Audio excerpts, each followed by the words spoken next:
Bonjour paysans et paysannes de Côte d'Ivoire, bonjour paysans et paysannes d'Afrique. Je suis Marcel Tia, président du Conseil national des syndicats agricoles de Côte d'Ivoire, le CONASACI, et membre du Conseil de gestion de Génération Brice Plus, chargé des coopératives agricoles en Afrique. Nous sommes aujourd'hui lundi 27 janvier 2025, fidèles à notre rendez-vous de tous les lundis. Aujourd'hui, nous voulons parler du trafic des produits agricoles de la Côte d'Ivoire vers les pays voisins. Nous voulons dire qu'il faut attaquer le mal à la racine.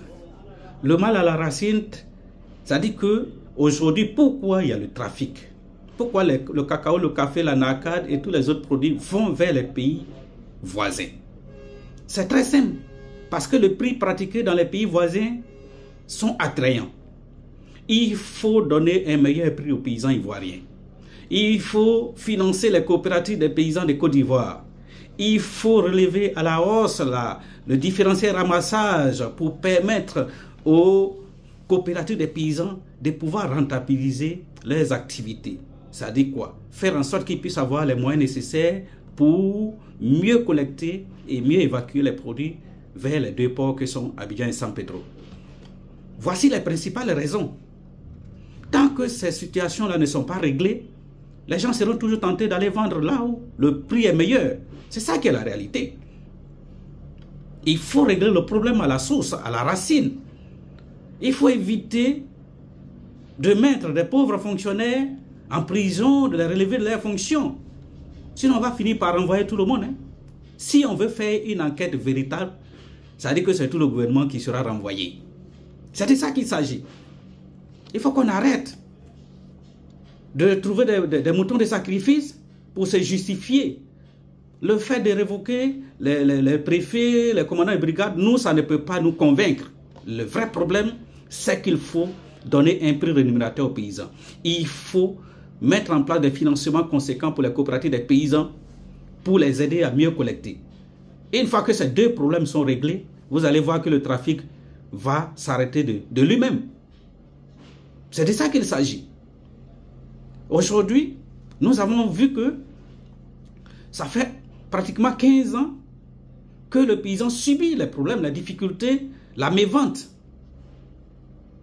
Les deux dernières campagnes, on a fait un petit calcul sur au moins 2 millions de tonnes.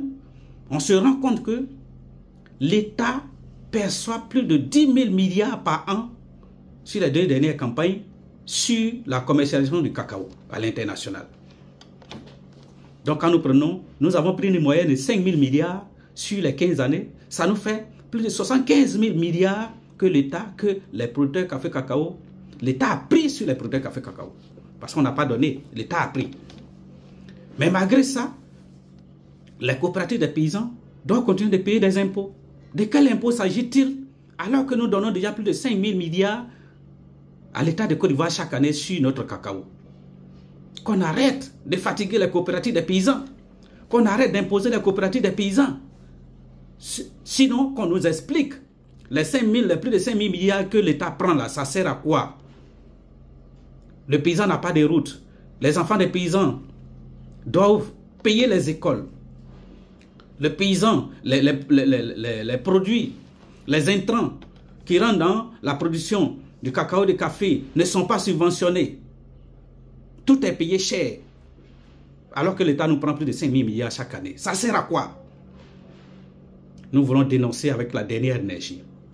Vous voyez, les paysans dont les champs ont été atteints par la maladie du Cholenchout, on a coupé les plantations de ces paysans-là et on leur a donné 50 000 francs par hectare en une seule fois. Des gens sur qui on perdait plus de 5 000 milliards chaque année, on les dédommage avec 50 000 francs CFA par hectare en une seule fois. Et on ne les aide même pas à renouveler leurs plantations. Voilà le degré de méchanceté de nos autorités vis-à-vis des paysans de Côte d'Ivoire. Aujourd'hui, on nous a donné le prix d'un acade à 425 francs. Mais à peine qu'on donne le prix d'un acade à 425 francs, on vient de prendre encore des gens qui sont en train de faire sortir l'anacade pour aller vers les pays voisins, pour aller vendre.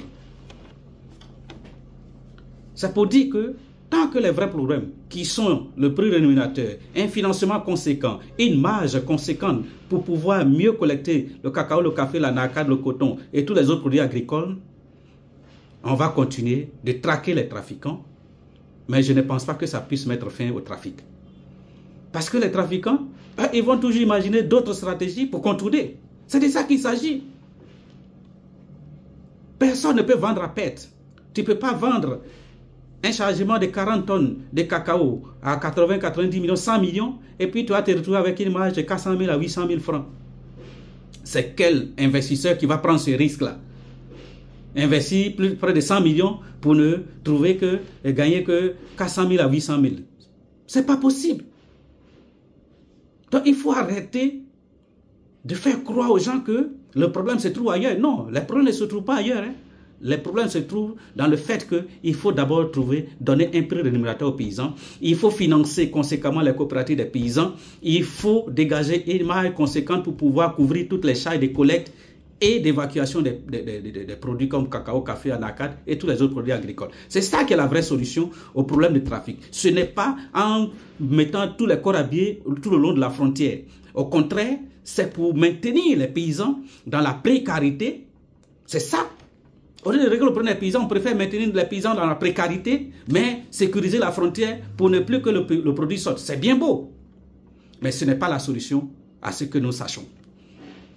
C'est pourquoi nous voulons interpeller toutes les autorités, tous les décideurs, pour dire qu'il faut mettre fin au pillage des paysans en prenant des décisions courageuses pour redresser nos filières agricoles. Je vous remercie.